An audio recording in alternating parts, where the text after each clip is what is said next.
Le cercle des experts, comme chaque semaine, pour balayer l'actualité, avec beaucoup de sujets. Aujourd'hui, la rencontre du MEDEF, du patronat, avec Elisabeth Borne sur un certain nombre de sujets, les seniors en particulier, mais pas seulement.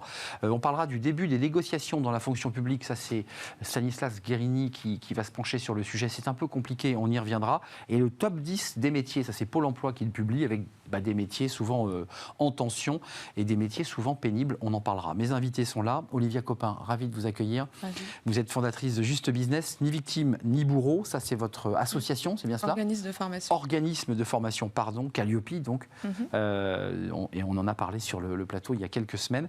Alexandre Lamy est avec nous. Bonjour Alexandre, avocat spécialiste en droit social, membre de l'Institut Sapiens et le think tank Neos. Neos, absolument. Et vous aviez remis un rapport à Thibaut Guilluy sur France Travail. France Travail. Ouais, le service public de l'emploi idéal pour les entreprises. Non mais je vous lance là-dessus parce que France Travail, c'est un sujet qu'on aura dans les experts, puisqu'il y a une loi travail en préparation et probablement une loi qui traitera de France Travail. Antoine Fouché est avec nous. Bonjour Antoine. Bonjour. Président de Quintet Conseil et ex-directeur de cabinet de Muriel Pénicaud au ministère du Travail. C'est un sujet que vous connaissez parfaitement bien.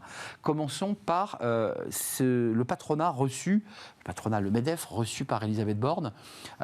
Il y a les seniors sur la table, je ne sais pas si vous avez bien regardé, mais il n'y avait pas que ça. Il a été évoqué par la Première ministre la réforme de l'assurance chômage et l'idée de conditionner les aides d'État, les aides publiques, aux activités. Absolument. Commençons par les seniors, parce que je dirais que c'est un peu le sujet classique. Le MEDEF remet le sujet sur la table. Ce qui est assez logique, puisqu'on avait un déficit de méthode à la base. On a choisi de passer cette réforme dans le cadre d'une loi budgétaire, de réforme de la sécurité sociale. Et le Conseil constitutionnel, logiquement, est venu nous dire les mesures d'accompagnement social, les peu qu'il y avait, on les oublie. On les sort. Donc il y a cet enjeu de méthode, donc il est naturel que ces sujets d'accompagnement reviennent sur la table, d'une part, et puis d'autre part, il y a un enjeu de méthode fondamental qui est, à mon sens, posé dans le cadre des discussions qui ont repris, c'est que le président, dans son allocution récente, a quand même dit que, avant de passer par la loi, on allait passer d'abord par la négociation. Oui. Donc c'est renvoyer les partenaires sociaux à leurs responsabilités. Au moment où les syndicats disaient on ne veut pas y aller. Absolument, mais c'est une sorte de révolution, parce qu'on a un article fondamental dans le Code du travail, qui est l'article 1, qui vient nous dire que, avant toute réforme en matière de droit du travail, on doit se concerter. Et la concertation, c'est pas la négociation. Et donc le message qui est donné, et à mon avis, c'est un message assez fort, c'est de dire négocier. Et moi, je tirerai les conséquences des négociations qui sont les vôtres. On l'a vu que ça a fonctionné sur le partage de la valeur, assez mal sur la transition écologique. Maintenant, à charge pour vous de vous mettre d'accord sur des mesures d'accompagnement social, notamment sur les retraites. Les seniors, c'est un sujet essentiel. Il faut le remettre sur la table, ce sujet des seniors. Antoine Fouché, on l'a entendu, le Conseil constitue a retoqué cette partie. C'était important que le MEDEF porte de nouveau ce sujet ? C'était important, mais après, on ne va pas se mentir, c'est son intérêt. Parce que ce qui se passe sur le marché du travail, c'est que pour la première fois depuis 30 ans, la population active n'augmente pas, donc n'augmente plus et n'augmentera plus. Et la démographie, c'est pas comme l'économie, c'est vraiment robuste, c'est vraiment prévisible et fiable. Et donc, on le sait. Et donc, le MEDEF cherche des sources de main-d'œuvre, et il fait son job. Il cherche des réserves de main-d'œuvre là où il y en a. Et quand on fait du benchmark international, on sait que il y en a pas sur les 25-49. On est au même niveau que l'Allemagne, et voilà. Là où il y en a, c'est sur les plus de 50. Et en fait, sur les plus de 55-60, et un peu sur les moins de 25, même si avec le triplement du nombre d'apprentis en 3 ans, on a moins de marge. Donc c'est là, il faut travailler sur l'emploi des seniors. C'est la seule manière, avec l'immigration, d'augmenter la population active en France. Olivia, vous pouvez répondre sur les seniors, mais juste un mot, parce qu'il faut qu'on parle de la fonction publique. Ça, c'est un sujet très important. Mais l'idée d'assujettir les aides publiques à des contreparties, c'est-à-dire que c'est porté par un certain nombre d'élus de gauche notamment qui disent quand on aide une entreprise, il faut des contreparties, création d'emplois, que l'entreprise reste en France. Qu'est-ce que vous en pensez ? Alors oui, sur la question, ça renvoie à la question de l'attractivité des seniors, et on se retrouve un petit peu dans la même situation par rapport à l'attractivité des femmes à des postes de dirigeantes. On a dû passer par des règles, par contraindre les entreprises pour que les mentalités changent. Et par rapport aux seniors, on arrive un petit peu à cette impasse, c'est-à-dire qu'on n'a plus le temps en fait pour changer les mentalités. Il faut mettre des choses en place pour rendre évidemment ces profils plus attractifs. Après, je pense que c'est vraiment un sujet aussi qui touche vraiment une grande partie de l'opinion publique. On a vu avec les retraite que justement la fin de carrière est devenue un enjeu aussi pour beaucoup de Français, puisqu'on va travailler plus longtemps. On ne veut pas travailler de manière plus précaire, parce qu'on a vu aussi dans les débats, le VNF a aussi parlé éventuellement de que c'est les profils des seniors. Le problème, c'est que leur salaire était très élevé. Encore heureux, c'est-à-dire ça pose la question pourquoi ils sont très élevés, parce que c'est des profils très riches en expérience et donc du coup est cher. Mais ce qui est de la valeur, on est dans le capitalisme, ce qui a de la valeur, c'est-à-dire à partir du moment où on remet en cause le prix du senior, on met en cause aussi derrière l'expertise, la compétence qu'il peut avoir. Donc peut-être commencer effectivement par contraindre, mais ce qu'il faut surtout, c'est changer un peu de mindset sur le fait qu'aujourd'hui on est senior quand même en France à partir de 40 ans. 45. Vous êtes dur. Alors, chez les femmes un peu plus tôt. Parce que là on est tous, on est cuits là, sur le plateau. Chez les femmes peut-être un peu plus tôt à 40 ans, mais en tout cas il y a vraiment un enjeu sur le fait que c'est toute une partie de la population qui ne doit pas être mise au placard. Juste un mot, Alexandre Lamy, Antoine Fouché, on assujettit les aides, on les conditionne ces aides ou pas? Parce que c'est un sujet qui date, vous avez un petit peu de retour et de culture politique, ça fait longtemps que cette question est liée. Quand François Hollande avait lancé le pacte de compétitivité, tous ces sujets étaient sur la table déjà. On les assujettit ou pas? On donne de l'argent comme ça, quitus à l'entreprise, où on lui dit « Ok, on vous aide, mais en échange, il faut faire des efforts ». C'est un dispositif auquel on est habitué. Beaucoup d'aides. Alors là, on parle d'une exonération de cotisation sur l'emploi de certains seniors. Donc c'est un dispositif auquel on est habitué et qui a montré ses preuves. Maintenant, les dispositifs d'allègement de charges, je ne suis pas certain, moi, à titre personnel, que ce soit la bonne réponse. Non, mais c'est le donnant, moi.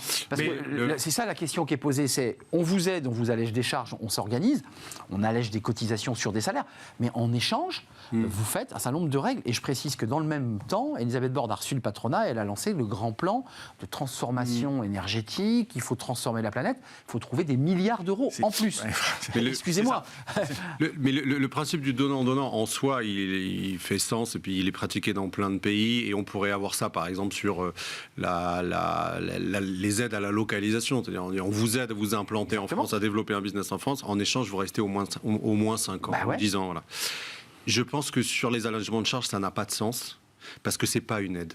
C'est la compensation du fait qu'on finance notre modèle de protection sociale sur les salaires, et qu'en faisant ça, on crée du chômage.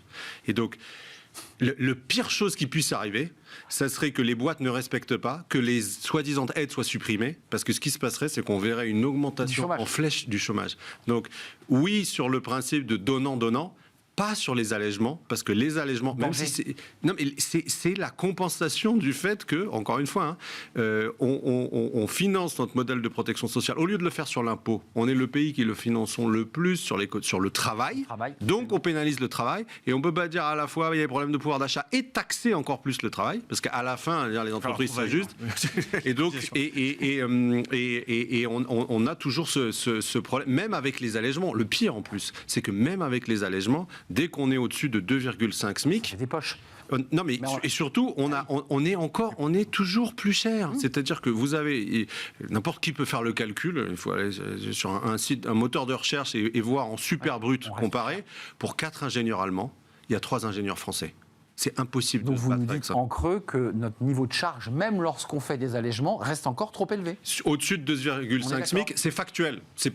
Chacun peut dire c'est pas grave. On peut dire c'est pas grave ou c'est grave. C'est un fait. Mais on ne peut pas contester le fait que ça existe. Vous lancez pas un débat politique, vous affirmez effectivement factuellement que notre niveau de charge, 45,3% de prélèvement que patronal. Il faut rajouter 22% de charge salariale. Plus l'IR. Juste sur cette question, je le redis, Elisabeth Borne a lancé cette feuille de route qui est pas rien quand même, de transformation. Et elle dit, ça ne sera pas sur le travail, ça sera les entreprises qui paieront. Vous avez entendu Olivia Copin, donc elle entend un peu le message que vous avez sur le plateau. On ne peut pas aller chercher sur le travail, on ira chercher sur les entreprises. Et le MEDEF dit, attention, nous aussi on a compressé nos marges, on a fait des efforts, on a augmenté les salaires. Qu'est-ce que vous en pensez? C'est aux entreprises finalement de porter l'effort de la transformation énergétique et écologique pour être plus large? En tout cas, aujourd'hui, on est dans un climat social qui fait que les salariés ne sont pas prêts à le porter. Donc, je pense qu'il y a aussi une stratégie de com, des éléments de langage bien travaillés. Ensuite, c'est tout l'enjeu sur la place de l'entreprise. Est-ce qu'elle doit accompagner la transition écologique? Oui. Est-ce qu'elle doit accompagner la transformation du marché du travail? Et la financer, d'ailleurs. Et la financer. Et donc, on est quand même sur un sujet qui touche une majorité des gens. Comment mettre en place des solutions pour que les seniors ne soient plus mis au placard Pour revenir sur la question écologique, logique. Un tout petit mot, parce que faut qu'on parle de la fonction publique. Il y a une petite musique quand même qu'on entend beaucoup, c'est à la dette publique. On nous oppose beaucoup la dette climatique. C'est-à-dire que je ne veux pas entendre parler de la dette publique. Moi, ce qui m'intéresse, c'est la dette climatique. Ce qui est une hérésie en soi, parce que pour répondre à la dette climatique, on a besoin d'investissements lourds. Moi, le constat que je fais, en revanche, s'agissant des efforts des entreprises, certaines le font. On est encore au balbutiement de la prise en compte par les entreprises de leurs impacts environnementaux et climatiques. Quand on regarde les négociations des accords GEPP, et c'est aujourd'hui un thème obligatoire, on reste vague, on reste dans les grands attendus de principe, et on n'est pas encore dans le plan d'action concret. Ou du gadget. Et voilà. Ou du gadget. On y vient, mais doucement. Antoine Fouché, la fonction publique. On a beaucoup parlé dans le privé des négociations NAO. Alors, les choses se sont plus ou moins bien passées. Le MEDEF dit d'ailleurs, vous avez vu, il n'y a pas eu de problème et de grève sur les salaires, sur les augmentations de salaire. C'est ce que dit Geoffroy Roux de Bézieux, qui va quitter le MEDEF. Et ce qui est vrai. Ce qui est vrai. Sur la fonction publique, Stanislas Guerini, c'est compliqué parce que lui aussi, il a des fonctionnaires qui lui disent, mais nous, attendez, on perd du pouvoir d'achat. Il faut nous augmenter. Et lui répond, oui d'accord, mais on va revoir l'ensemble de la grille d'évolution de carrière, on va toucher aux aides annexes sur les aides familiales. Qu'est-ce qu'on fait avec la fonction publique? Parce que là, la fonction publique dit qu'il faut nous augmenter au moins de 10%. Ouais. Mais Stanislas Guerini, il ne les a pas dans sa poche, ces 10%. Ouais. C'est épouvantablement difficile la fonction publique parce qu'il y a un passif.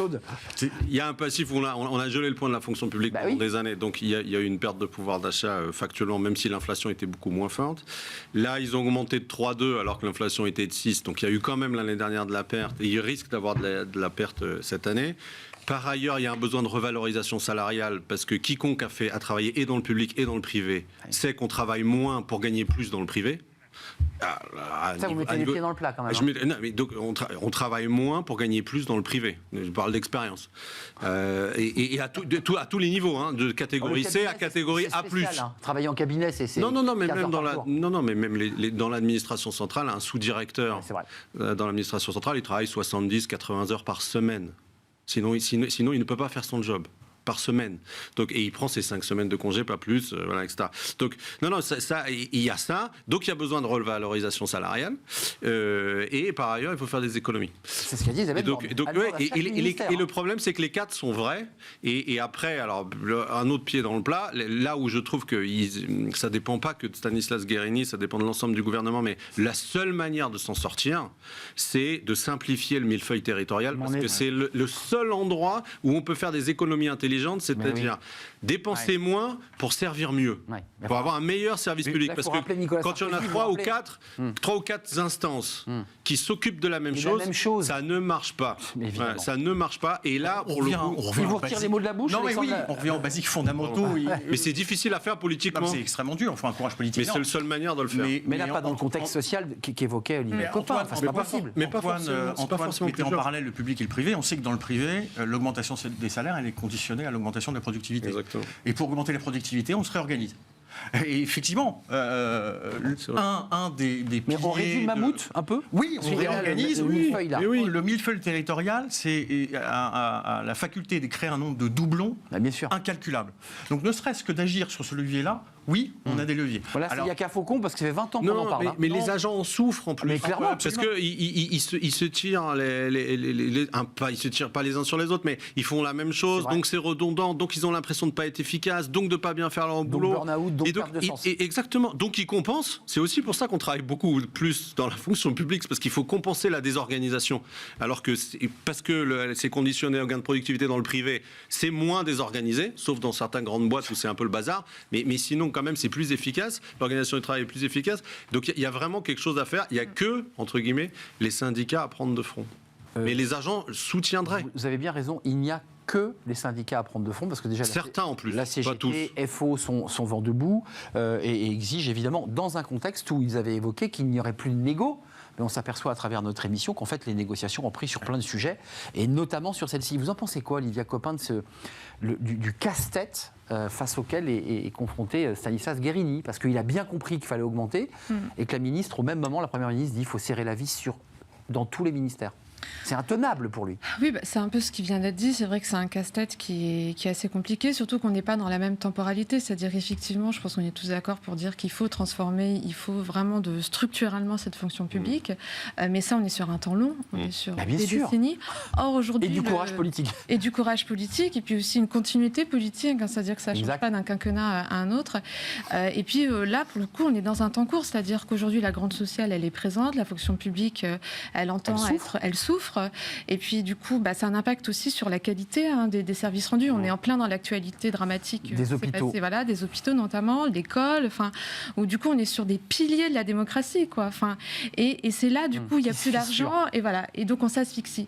Donc, il faut trouver une solution maintenant, sachant que la solution, la vraie solution, elle est pérenne et elle va prendre du temps. Et c'est très compliqué à... Top 10 des emplois, je voulais juste préciser que dans ce budget militaire, j'ai vu ça, 413 milliards pour le budget, Sébastien Lecornu porte ce ministère, 30 milliards consacrés exclusivement à l'inflation.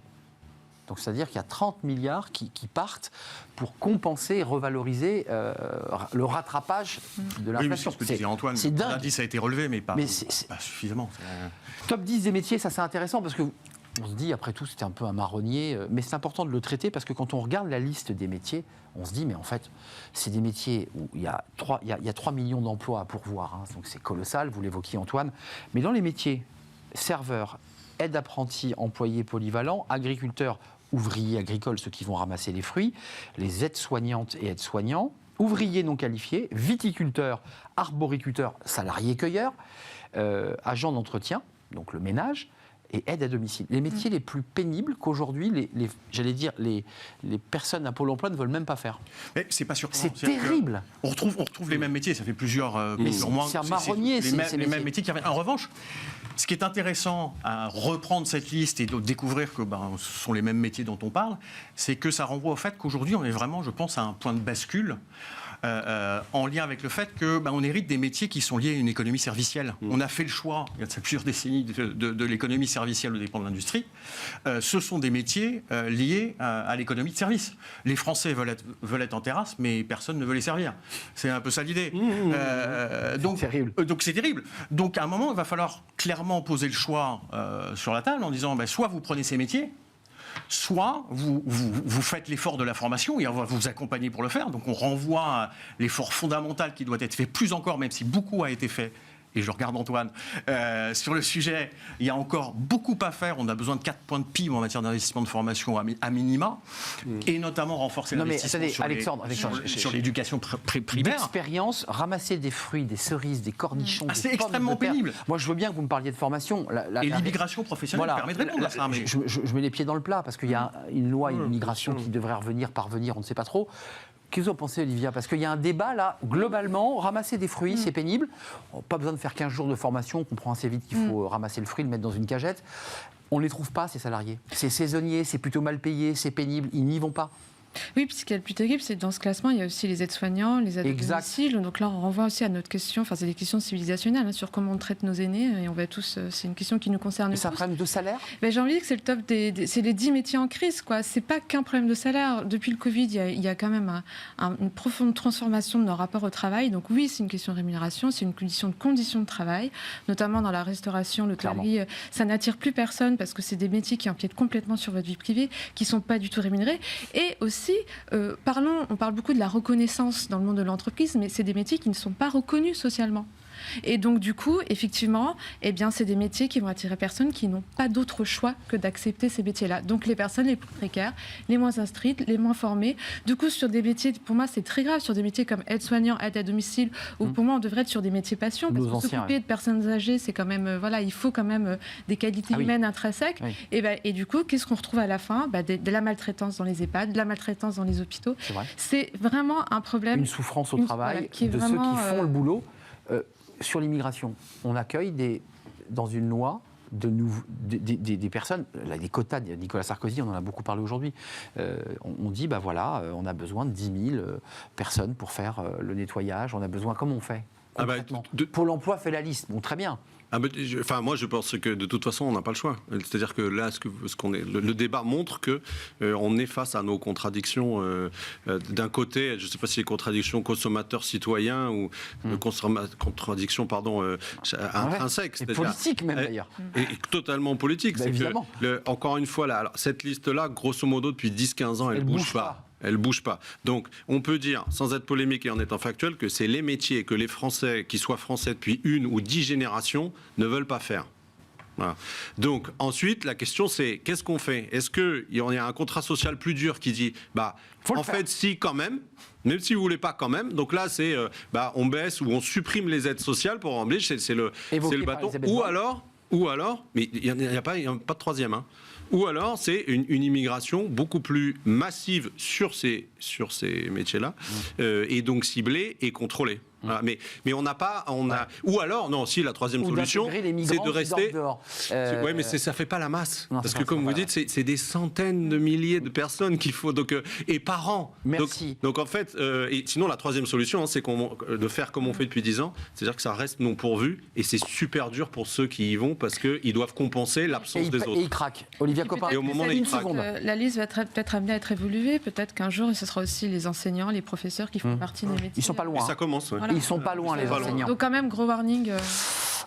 Source d'inquiétude parce que le marché de l'emploi n'a jamais été aussi tendu. Merci. Ça renvoie à la négociation sur l'attractivité. Merci pour ce débat. Je resterai bien avec vous encore un petit quart d'heure parce qu'il y a tellement de sujets à traiter et c'est passionnant. Merci à vous, Olivia Copin, fondatrice de Just Business, ni victime ni bourreau, organisme de formation. Antoine Fouché, merci. Quintet Conseil, ex-DIRCAP de Muriel Pénicaud, et merci Alexandre Lamy, spécialiste et avocat en droit social. L'Institut Sapiens, c'est le think tank Néos. Vous avez quand même une sacrée liste, quand même. Ça rigole pas. On tourne une page, fenêtre sur l'emploi. On parle, tiens, c'est exactement le sujet. Les métiers de la banque n'attirent plus, eux non plus. Pourtant, auparavant, on voulait travailler dans les banques. C'est plus le cas et on en parle dans Fenêtre sur l'emploi.